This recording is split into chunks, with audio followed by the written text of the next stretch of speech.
Loh kula itu karena hidup dengan istri saya sama anak saya. Jadi yang ngurus anak saya sendiri. Jarang kula ngurus dalam jarang. Ya, memang saya punya standar pakai kitab-kitab kados hikam. Saya ini merasa hidup di dunia itu sendiri. Sampeyan tak warai la Allah kana kotar. Imam yang ngarang hikam itu punya resep supaya kamu seneng terus. Liyakil lama tafrahu bihi, mesti yakil lama tahzanu bihi.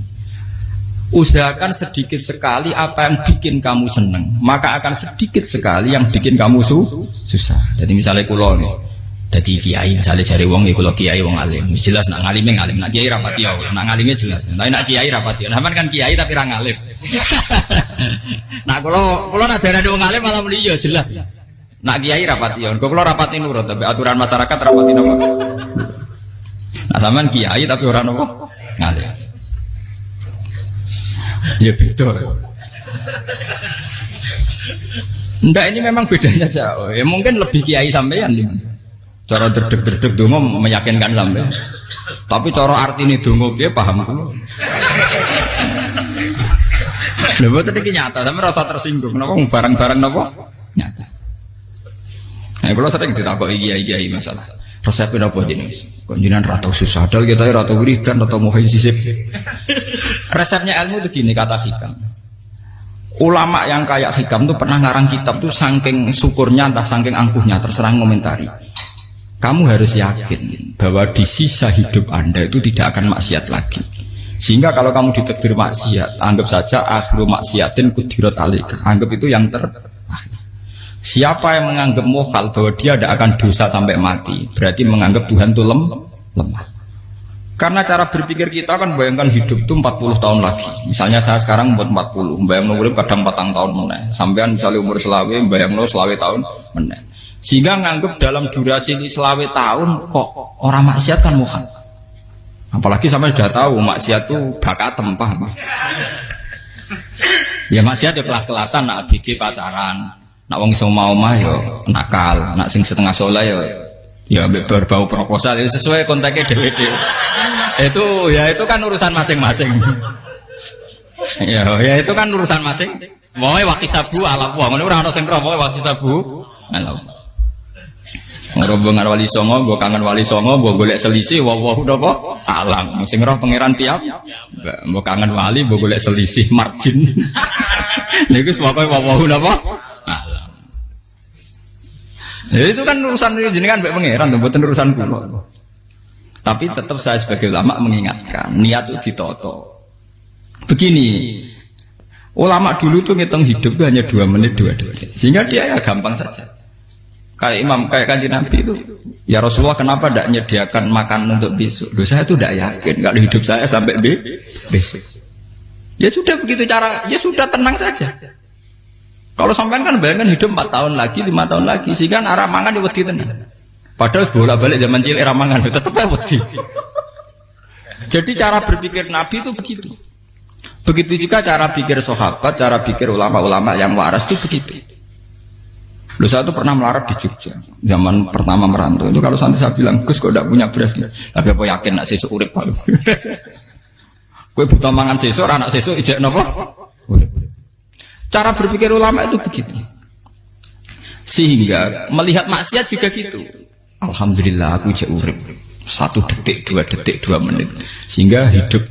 Dan itu sudah cukup untuk lafadzkan la ilaha illallah. Makanya kata ngarang hikam, betapa murahnya Allah. Surga itu hanya bisa dibeli dengan 2 menit. Karena surga itu senilai la ilaha illallah. Miftahul jannah la ilaha illallah. Itu cukup 1 menit. Berarti surga itu regane mau 1 menit. Dan karena dia nganggap hidup itu 1 menit ke depan, la ilaha illallah, ya sudah. Dia ngitungnya hidup itu per menit. Kalau sampean kan enggak, per 10 tahun, per 20 tahun. Sehingga kriminal betul, cara pandang sampean itu kriminal betul. Sehingga bang kudu di duwe, kudu di bojo, nak kiai kudu di pengaruh. Lah kalau saya enggak. Saya meskipun enggak sehebat itu, tapi mewarisi keilmuan mereka. Jadi misalnya saya jadi ulama, itu bayangno di santri musito. Islam pokoknya ke Ahmadiyah ya gitu saja. Ya pokoknya ya sudah gitu. Orang bayangno santri sing pampinan takwa khusyuk salam tempel demen gelo, demen apa? Lo tanyakan santri-santri saya itu mungkin belum pernah nyuruh istri saya bikin kopi. Bisa dihitung. Karena saya itu sederhana saja. Misalnya saya pergi dari Jogja ini yang nyata salam. Bayangno bojo wis maca gawekno kopi, bukakno lawang malah kecewa. Seperti umumnya orang kan gitu. Semerantau ada gangno bojoku nyuambut, digawekno kopi, digodhogno banyu hangat teman, bareng teko bojone wangep kukur-kukur. Karena tarifnya dia ideal, maka mudah kecewa kalau itu tidak terjadi. Nak kula mboten, sebayangno kaya Yogya bojoku cek uta Islam, nak salat 5 bulan ya sudah gitu. Pakai standar-standar yang minimalis. Saya dari rumah bangun sampai ngaji ya, pokoknya melek, ya sudah nak sholat demadem nopo, mulanya sudah gitu. Andai kan saya pakai standar maksimal, maka akan mudah kecewa. Rasulullah juga begitu. Rasulullah itu ngadepi Sayyidah Aisyah, itu ya begitu, ngadepi Hasan Husain. Sehingga tidak ada cerita Nabi mudah kecewa, betul. Karena Nabi bayangkan anak istrinya itu ya minimalis sekali, urusan dunia loh maksudnya minimalis sekali. Misalnya Nabi pagi-pagi tanya, ya Aisyah apa ada sarapan? Enggak ya Rasulullah, ya idzan asumu kan itu saya puasa. Kalau sampean usul-usul lah digekno kopi wong wedok opo? Itu kan repot. Muni-muni itibak sunnah Rasul tapi enggak pernah sampean mendekati sunnah napa? Rasul. Sehingga ya tenang saja Nabi. Saya tuh alhamdulillah bisa niru dalam gitu-gitu tuh bisa. Makanya ini kiai muda paling enjoy. Banyak kiai-kiai yang sepuh itu kalau urusan gitu konsultasi sama saya. Gus siapa apa kain? Ini kula ya karep apa? Juga saya tidak pernah bayangkan apa tanggaku seneng aku atau orang ngaji aku kecewa itu tidak pernah bayangkan. Sama itu kan makhluk, tidak penting. Kecewa tidak kecewa itu tidak benar. Saya itu orang alim, ngerti ini warido kamat lubi, ora warido kum. Yang tak gulai ridane pengiran, ridane sing ngaji, ridane konsumen. Itu apa makhluk tidak penting. Itu harus dilatih. Harus apa? Sehingga orang tuh kalau biasa sholat, maksudnya biasa ta'alluq be Allah, mesti la'alla katardo, mesti gampang puas. Karena dia iktifak ngalap cukup be Allah Subhanahu wa ta'ala. Saya sebagai manusia juga sering ditangisi istri. Misalnya saya sering ke Jogja sendirian. Nah ninggalan nopo, ninggalan ibu milih pengiran. Misalnya mati ninggalan ya paling aku mau ngapes nih suara. Paling uang nangis gue kegiatan. Bukan apa. Ingin saya bahwa konstitusi ulama itu masih iktimat Allah. Kalau kita kan enggak. Cara berpikir kita ngaji itu ideal sing ono podium, sing ngaji kelaminan takwa kabeh, ketunan kaji kabeh, diluk kabeh. Kita akan pakai standar-standar yang dengan asumsi kita. Padahal Nabi di zaman Sugeng al-iman hahuna wa yusiru ila qalbihi sadrihi salah. Iman itu urusan hati. Komitmen sampean be Allah Subhanahu wa taala. Nah ini resepnya. Makanya kata hikam liyakillah mata frohubi, mesti yakinlah mata selibi. Sedikitlah kamu gembira dengan satu hal, nanti akan sedikit kamu yang kecil. Artinya misalnya kados kula sebagai ulama seneng kula nu kok ijek iman. Ya nggak kayak wong awam. Ya sudah gitu. Jadi misalnya suatu saat kula jatuh, yang ngaji saya gak seneng jadi kupeding. Wong sing seneng kula bubar kabeh. Kula ora susah, miskola darah bener. Gus saiki jenengan ora sing seneng. Ya tenang saja. Sing ora seneng makhluk ora jelas. Dan status mereka tetap layaduru walayang. Ini harus dilatih. Sehingga Nabi itu ya meskipun beliau itu perang, sahabatnya meninggal ya tenang saja. Nabi cara berpikir yang meninggal mereka mati syahid, yang masih hidup dianggap berpotensi melakukan kebaikan. Sama tak warai resep-resep dari Rasulullah SAW. Saya ini sebetulnya memaksa, menjelaskan ini maksa, karena saya inginnya jadi ulama yang kayak umumnya orang, tidak ideal amat. Tapi kan saya ditakdir ilmunya itu ideal, jadi terpaksa saya jelaskan. Tapi kalau perilaku saya tidak akan ideal. Soalnya ngawur, saake mari Ghafuri pengiran nganggur bolak-balik cerita. Ada seorang wali, karena dia wali itu doa di multazam, ya Allah saya ini minta satu hal. Karena dia wali maka tidak minta uang, tidak minta jabatan, minta engkau takdir saya tidak pernah maksiat. Itu kan bagus sekali, minta doa ditakdir gak maksiat kan ada. Dari pengiran malah jabe. Fa'ena ada ukufran. Karena tahu maksiat malah sifat ghafurku tak ada kok endi. Gamane pengiran ini sifat ghafurku rak nganggur. Malah tidak ada orang selain Nabi kecuali ditakdir tahu maksiat. Dan sifat ghafuri pengiran efektif. Paham apa? Lara sampean kan ghafure mbok nggo kabeh. Dadi karek sadidul iqab. Karena maksiate sampean sering. Jadi sifat ghafure wis berlaku aktif. Saya karek nunggu sifat sadidul iqab. Paham ya? Itu beda dengan wali-wali. Sifat sadidul iqab mau aktif, mereka tidak punya dosa. Malah pangeran bingung gak kok sifat ghafure. Apa apik tak dakoki ghafur ora tau dosa. Didakoki sadidil kok gak tau maksiat. Jadi pangeran malah sing bingung. Nak kowe ora tau maksiat ghafur kok tak dakoki. Kok ora tau maksiat wong iku ora tau apa? Didakoki sadidil kok gak mungkin atau maksiat. Lah pangeran ape dakok ghafur kan syaratnya dosa sik. Sampeyan kan walian. Ghafure wis dientekno. Keseringan kepake, paham ya? Karek nopo? Karek sadidil ikom. Ya itu memang standar Tuhan. Semua Quran itu kalau menyeritakan gitu, Nabi ibadi anni anal ghafurur rahim. Kawulaku ceritani aku ghafurur rahim, tapi yo ceritani wa anna adabi wal adabul alim. Jadi Nabi ibadi anni anal ghafurur rahim wa anna adabi wal adabul alim. Kalau Nabi Ibrahim, Nabi Muhammad inna rabbaka lasariul iqab. Pangeran cepat nyiksane, tapi wa innahu laghafurur. Jadi dua sifat ini pasti aktif. Dan tentu ulama itu senang sifat ghafur itu ya meskipun aktif, tapi mereka tidak pernah ngambil fasilitas sifat nopo. Kalau baleni malih. Sehingga kayak Sayyidina Umar radhiyallahu anhu ketika beliau pertama jadi khalifah, ini cerita di kitab Hayati Sahabat. Pertama dia jadi khalifah, orang mengira dia akan ngomong hal-hal yang besar, visi besar tentang negara, visi besar tentang izzatil Islam wal muslim. Tapi ketika Umar pertama pidato begini, ayuhal muslimun ayuhan nas, ana, jari kata Sayyidina Umar, ana gulamun min bani Mahsud, akulu min kholati. Saya ini pemuda dari Bani Mahsud.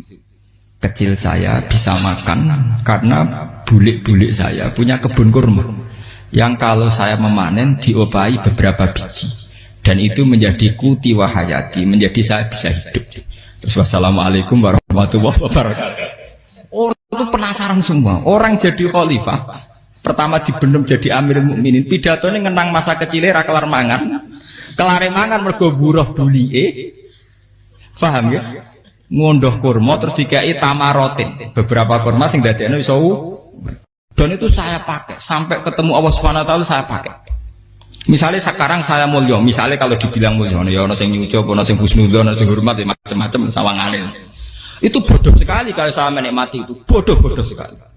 Paling banter nikmati dicucup dihormati itu apa? Tapi kalau nikmatnya bisa makan saat itu tuh nyawa.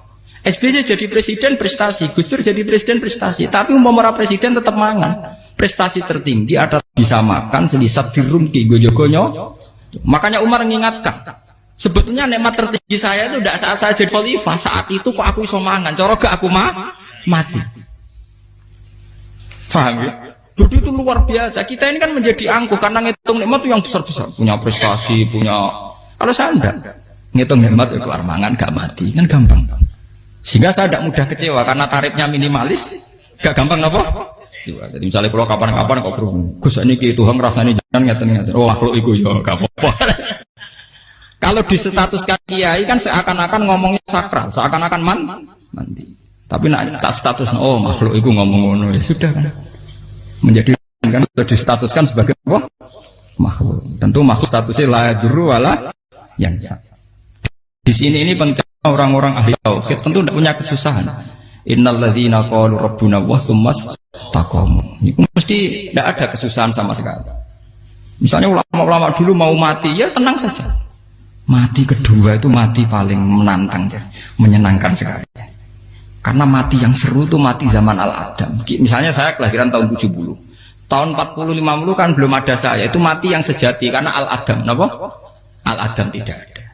Mati yang nanti itu mati yang petualangan karena saya mati setelah menyaksikan kekuasaan Allah, setelah husnudzon sama Allah, sehingga mati yang menuruti kerinduan akan ketemu sang kekasih. Makanya Jalaluddin Ar-Rumi ketika mau meninggal dan orang-orang muridnya nangis, dia marah-marah. Hei murid-muridku, betapa bodohnya engkau. Saat kayak ini yang saya tunggu, saya sudah menyesal berusaha sampai Allah dat tak senang. Aku kecewa waktu makhluk-makhluk koyo kowe. Saiki wis wayahe aku goleki kholik dat sing tak senengi malah mbok tangi.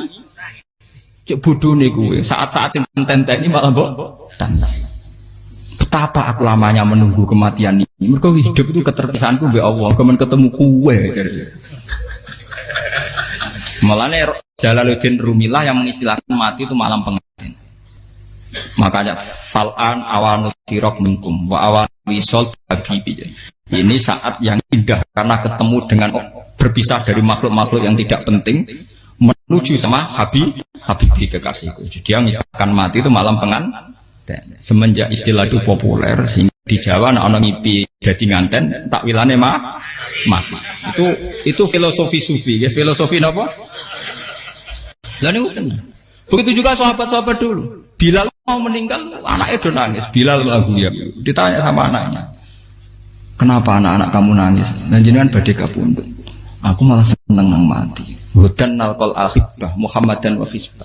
Aku nak urip ketemune mbek kowe terus. Malah nak mati ketemu Nabi Muhammad. Hudan nalqal akhibah Muhammadan wa hisbah. Nah, dengan cara pandang begitu maka hidup itu enjoy saja. Ya saya sebenarnya keberatan pakai kelas ini, keberatan karena saya harus ngulang sampean-sampean. Ya makanya potensi kayak saya tentu mengurangi jadwal ketemu. Makanya saya mohon kalau tidak penting itu jangan sungkan. Anggap saja itu bagian dari hormat saya. Ya minimal sampai misalnya di dua sekretari gue jajan pentolan enam lah, apa mau gue suwan bareng malah repot. Gue ganggu uang anak peleleran pak. Nah misalnya sampai kepentak kok hukum, uang nak pinter, hukumnya takokan ya ringan, takok kiai tanggam paling bisa. Karena pertanyaan yang ringan tentu ya ringan-ringan saja kan. Gak perlu kiai kali ber. Sampai rasa GR. Kalau pertanyaannya angel Gus gak ada sing iso jawab. Uang nak ralim tahke, ku pertanyaannya ya ora patimu tuh. Iku wis kangelan ngoten. Ini mboten ngenyek tapi padha enak. Padha napa? Makanya kalau latih. Jadi hikam sendiri itu ada manhaj, ada metode. Kalau orang supaya tardo, liyakillah ma tafrahu bi, yakillah ma tahzanu. Anak saya itu kalau habis main pulang, itu saya senengnya pol. Istri saya pernah jangan. Gus, anak mulai senengnya dik piro-piro anakku gelem mulai ning omahku. Misale terus piye. Saya terus anakku lo main mulai itu seneng. Piro-piro anakku mulai ning omahku. Dipanggil anak saya bapak itu senengnya sak boleh. Piro-piro ana sing manggil bapak. Jadi saya pakai standar minimalis sekali. Saya tidak pernah pakai tarif dia anak yang ideal dihormati orang.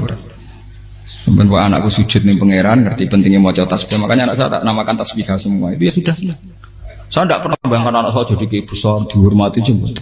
Mari gampang kecil. Ya sekolah kan Sayyidina Umar. Saya pemuda dari Bani Mahzub. Yang kecilnya bisa makan karena buruh bulikku.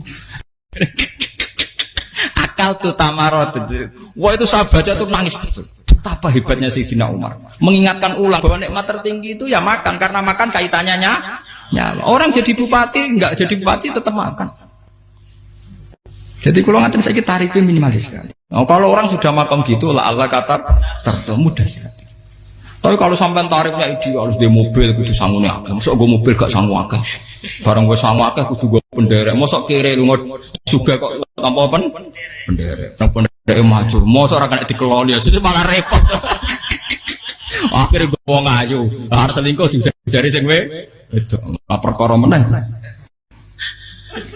Mau nuruti tahapan-tahapan duniawi makanya resep kalau ingin itu kon sholat. Maksudnya sholat itu dihayati secara tauhid ya. Dihayati secara tauhid. Misalnya innal sholati wa nusuki wa mahyaya wa mamati lillahi rabbil alamin. Itu akan pasti Allah kata pasti mudah melihat alam ini ridho. Ini satu sekelumit ya, di resep orang ulama yang saya meniru beberapa di kitab Hayati Sahabat, di kitab Hikam, dan meniru terutama ini semuanya sanad dari Rasulullah Shallallahu Alaihi Wasallam. Makanya suatu saat Nabi itu kagum. Abdullah bin Mas'ud itu jalan dan dikawal oleh beberapa malaikat. Terus Nabi itu heran. Ya Abdullah, kenapa itu selalu mengawal kamu? Kata Abdullah bin Mas'ud, ya Rasulullah, inilah akhtu khutwatan illa wa azunnu alla akhtu wa ukhra wa ma aqaltu luqmatan illa wa azunnu alla alqamu ukhra. Saya itu tidak pernah melangkah kecuali saya tidak pernah yakin apa betul saya bisa melangkah lagi. Jadi perlangkahnya itu dia iktimat Allah. Dan saya tidak pernah mengunyah satu kunyahan kecuali saya tidak yakin apa betul saya bisa mengunyah lagi. Setiap kunyahnya tetap semuanya ada bismillah. Semua itu atas nama pertolongan atas kata Rasulullah. Orang kakak andekan saya ada nabi terakhir itu jadi nabi. Jadi kemana? Makanya dulu Nabi itu sering ngendikan, adekan orang-orang kayak gitu itu ada nubuah, tentu mereka punya derajat apa? Nubuah. Jadi tidak jadi Nabi tapi punya derajat apa? Nubuah. Lah orang yang cara berpikir gitu tentu tidak khawatir apa yang hilang dari dirinya, karena dia berkontrak dengan Tuhan hanya per menit per detik. Jika mempunyai resep al-mu'min yusiru sana Allah ayakuna li nafsi dzakiron. Seorang mukmin yang sejati tentu kontaknya dengan Allah Subhanahu wa taala dan dia tidak pernah ingat dirinya sendiri. Kayak sampean pas umat tapiil, Allahu akbar, Allah Maha besar, subhanak. Selalu ana wong ngrasani itu termasuk lali utange barang iku. Tapi yang jelas kan menjadi enjoy dengan dirinya sendiri. Paham ya? Menjadi enjoy dengan dirinya.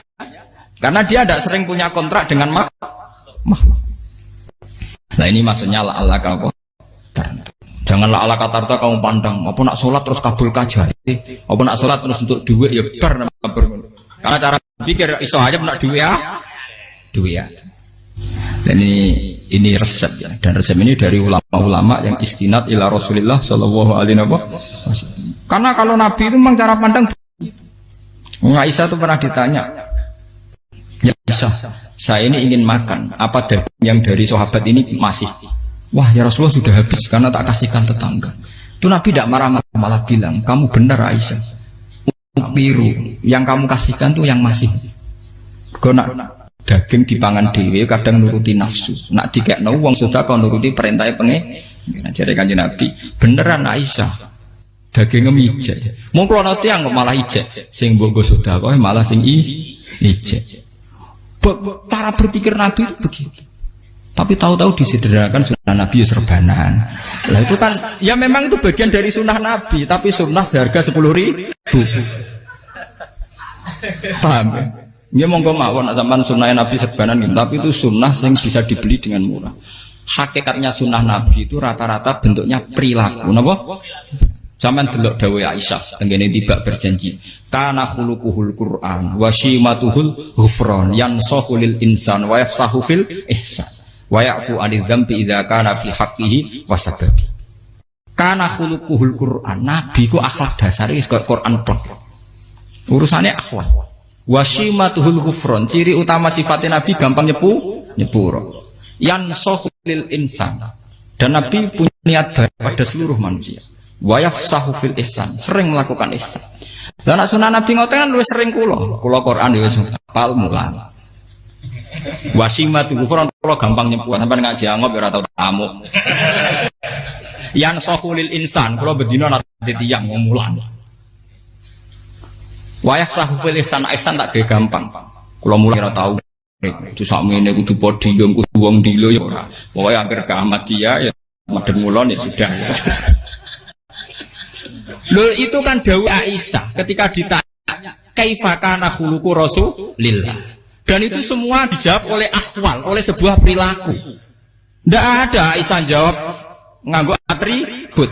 Oh Nabi itu jubahan, serbanan, tidak ada itu. Memang itu sunnah ya, satu itu sunnah kan jangan salah paham ya. Tapi itu sunnah yang tidak dijawab oleh Aisyah. Sunnah yang sampean jawab sendiri, paham?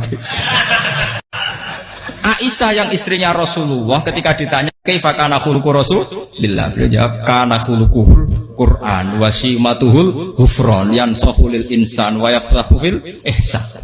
Semuanya akhwal wa ya'fu 'anil dzambi idza kana fi haqqihi wa sababi wa idza dia haqqu wa lam yakun li ahadi marra'ahu badihatan haba wa idza ta'ahul miskinu ajaba yaqulul haqqa walau kana murra wa la yutmiru lil muslimin hisau walau. Semuanya itu akhwal, satu perilaku sosial. Saya mengakui kalau serbanan sunat, ya saya ngakui. Tapi sunnah terus karena saya mewakili yang akhwal tadi, yang apa? Lah mungkin untuk sampeyan, monggo kalau untuk ngisi sunnah. Tapi mbok ya adil itu. Ini bukan kritik mboten nggih. Yang meyakini serban sunat kan sudah banyak dan itu bagus. Tapi cobalah juga meyakini ahwalu Rasulillah. Makanya mansana sunnatan itu rata-rata ulama maknani siapa yang ikut sunnahnya Nabi. Rata-rata ulama nafsir ahwalu Rasulillah wa af'alu. Perilaku sosial Rasulullah. Makanya terusannya wa idza ja'ahul miskinu ajaba. Kalau dipanggil orang miskin ya datang. Ya maksudnya ada harus orang miskin manggil pas resepsi kawin boten. Misalnya ana wong melarat kuwi di sepeda motor, wong melarat iki yo ngeteroni puskesmas ya mbok terno. Wong melarat loro yo nukono misale minyak kayu putih mbok tekani. Ora kok ngerti-ngerti mbok ngurusan walimatul urus sing wajib piye lho. Payah. Lho lan Jauh miskin aja be ora ana hadise urusan walimatul Islam mboten. Kalau orang miskin manggil ya. Dalam riwayat hadis ya Nabi sering dipanggil orang miskin. Ya Rasulullah, mbok datang ke rumahku, ada apa? Terus ya Nabi, saya tuh ingin rumahku sing elek jenengan nanti salat teng mriku. Ya Nabi datang ya salat saja ya ora jangan. Fi ayyi makanin aradta an tusalli fi. Kamu di tempat mana kamu seneng salat teng mriki ya Rasulullah. Ya Nabi salat. Sing ngundang ya waras pisan. Kenangan mek Nabi kok mae dienggo salat Nabi. Ambean tahu tanggung kiai pun sholat. Kon promosekno anakmu iku paham. Kiai dongakno ke kersane ketampi PNS. Padahal kiai ini dhewe anake ra PNS.